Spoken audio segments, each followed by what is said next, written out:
रत्नागिरी में विनायक राउत ने वर्ली को लेकर बयान देते हुए आदित्य ठाकरे को चुनौती देने की कोशिशों को नाकाम बताया।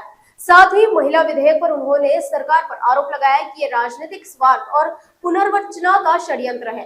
खरं म्हणजे कालचं लोकसभेमधलं खऱ्या अर्थाने महिला विधेयक नव्हतंच।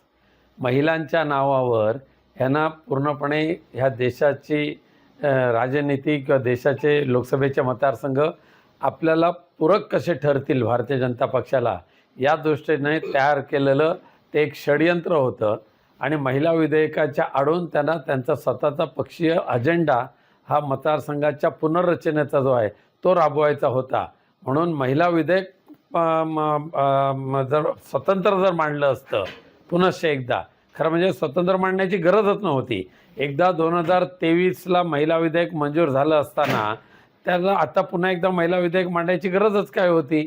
मग जर खऱ्या अर्थाने महिला आरक्षण द्यायचं असेल तर सध्याच्या लोकसभेतले 543 जे खासदार आहेत त्याच्यामध्ये ते 33% महिला आरक्षण देऊ शकतात। महाराष्ट्रामध्ये 288 विधानसभेचे मतदारसंघ आहेत त्यामध्ये 33% महिला आरक्षण देऊ शकतात। त्यामध्ये पुन्हा मतदारसंघाची पुनर्रचना करण्याची काय आवश्यकता आहे। ज्या वेळेला तुम्हाला अधिक करायचे ते करा ना, पण महिला विधेयकाचं स्वतंत्र अस्तित्व हे त्यांनी लोकसभेमध्ये कायम ठेवण्याची आवश्यकता होती। दुर्दैवाने महिला विधेयकाच्या माध्यमातून मतदारसंघ पुनर्रचनेचं